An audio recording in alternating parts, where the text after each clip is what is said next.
All right, so we're going to get into the podcast material today, and we are excited to talk about more about our family, which I think we probably get the most questions about that. We are raising right now, well, how do I need to say You that? can't raise adults. We still have two young adults at home. You don't raise Yeah, them. we're not We're raising more them. like their coach.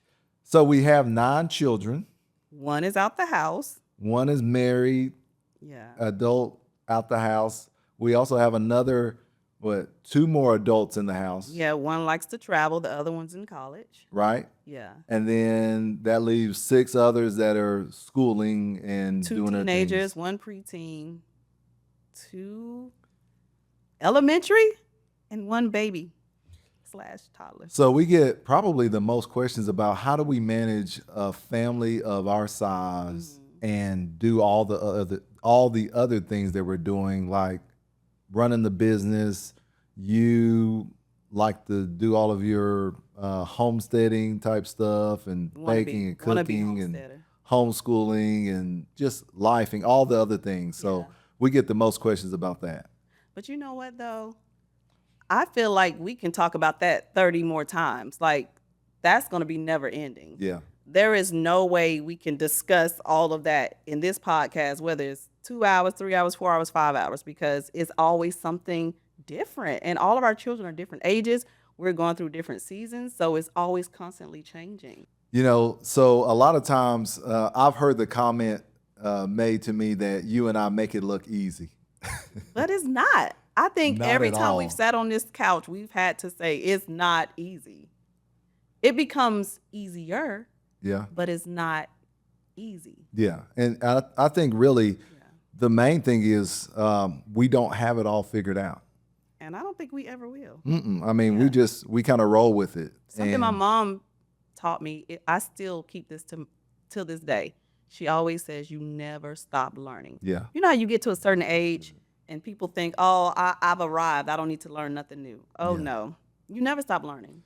You never start learning, and we're constantly figuring everything out. And whenever we think we got it figured out, we get another curveball that we just have to adjust to it and kind of make it work. But once again, what we're talking about is what works best for our family and our flow. And everybody's going to have a different style for what they need to do, whether it be their marriage or their family or their job or whatever it is. And you know what? There's so many, different exceptions too. You have mothers who are single mothers. You have fathers who are single fathers. You have widows and widowers and those who are divorced. So, a lot of the things that we talk about that work for us may not work for you at all, but we still want to come and encourage people who are listening. And we still want to kind of explain to people who've asked, like, how do we do this? Like, out of curiosity.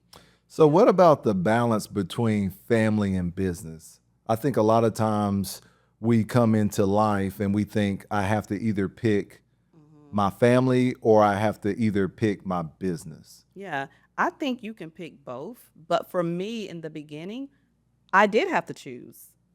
I had to choose, and my decision was the family first because in that season early on, that's just what worked for us. We had small children. I couldn't be out here trying to have a career with small children. And, even in the beginning, when I did want to have a career, we decided that it didn't make sense for me because all of my paycheck would have went to childcare, True. so. So, looking back on the choice you made of your family, do you see the reward of that now? Oh, absolutely. Absolutely. Even choosing to homeschool, that was really, was really rough. hard. Yeah. But here's the thing. We didn't know we were going to start our own business. And because our homeschool, it allowed us to travel. It allowed us to work and not have to have my kids, in the school system. That would have held me back. And then even in the beginning, when we were building homes and doing all those other things, being on their schedule with the public school system would have made it very hard. Yeah. Yeah. And I think they're more well-rounded. Even though they were homeschooled, I think they're more well-rounded. They got to see more of the world growing up.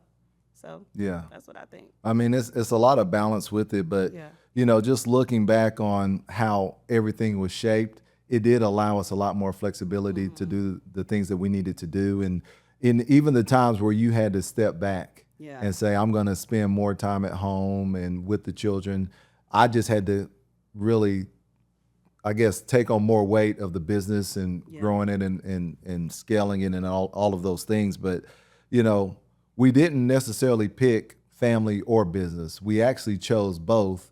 But then there was just times where family kind of had more pull on us, Yeah. right? And then there's times when the business had a little bit more pull on us. Well, I'll say this. In reality, I felt like I had more of the family and Yeah. you had more of the business. Yeah. Because there were a lot of days we did not see you. Now, that doesn't take away from the fact that you are a great husband and you're a great father, but I had to hold the family down more. Yeah. Like, you held us down financially Yeah. and just being the priest of the home, but I had to take on a lot of that stuff. And it was really hard when we had a lot of young children. Yeah. That was the hardest part. Them getting older was a blessing to me because I had to take on a lot of that weight. You know, I remember earlier on in our marriage, your thought was, "Hey, let's get the family out the way. Let's go ahead and have our children so that when we are older, we can still be quote unquote young and have our children and still do life and business and all of those things." So, do you feel like that's starting to play out for itself a little bit? Yeah, but I said I wanted 2. That's true. Then you changed it to 5. No, I changed it to 5. Yeah, we had 2 daughters, but I did want a son. And then all the rest of them after that was surprise, surprise. You know, I remember after we had RJ, so Yeah. our son, Uh-huh. you really wanted to try to have another son. I did? Yes. I do not remember that. Because, yeah, no, definitely. I don't remember that. Yeah, Maybe I said in the future Yeah. because when I got pregnant, I was still surprised. So we started off with 2, and we wake up today, we have 9. Yes. For me though, our wealth is our family. And that legacy that we're building and that we're working towards, and then even now we're looking at our 3 beautiful grandchildren Yeah. and just what their lives are going to shape out to be, and watching everybody else in their different phase of life. That is, for me, that's our wealth. Oh, yeah. And that's what we get to cherish. I know. You know. But we just got to figure out how to travel with our friends because all of our friends are becoming empty nesters and we've practically started over. Well, we're ready to go. I mean, Vivi, she has our passport. She does. So she's ready to go. I'm ready to go. If we can get you on a plane, we're ready to go. So the reality check here is you have to find your balance and your rhythm for your family, Yeah. and really what that looks like. It's all about a rhythm. Yes. And really figuring out what's most important. And actually, that's what we do. What is the most important thing that's in front of us that we have to deal with? And we address that. And as we continue to really proceed down that route, that helps give us the balance that we need in life. You know what I think? I think some people feel like they can't balance it because they're thinking of a scale. And like the scale is balanced equally on both sides. But for us, it's like that. As long as it doesn't, you know what I mean, tip Yeah. over, that to me, that's still balancing. Like Yeah. when it's going like this, you're trying to get there, but it doesn't have to be perfect. It's not. It's Yeah. not going to be perfect. And that's where you carry your weight, I carry my weight. Yeah. And us carrying that together is really what brings the balance. Yeah, we just can't let the scale tip over. Yeah. So, Yeah. really, I would sum it up to say we focus on what are those glass balls that we are holding that we just can't afford to drop.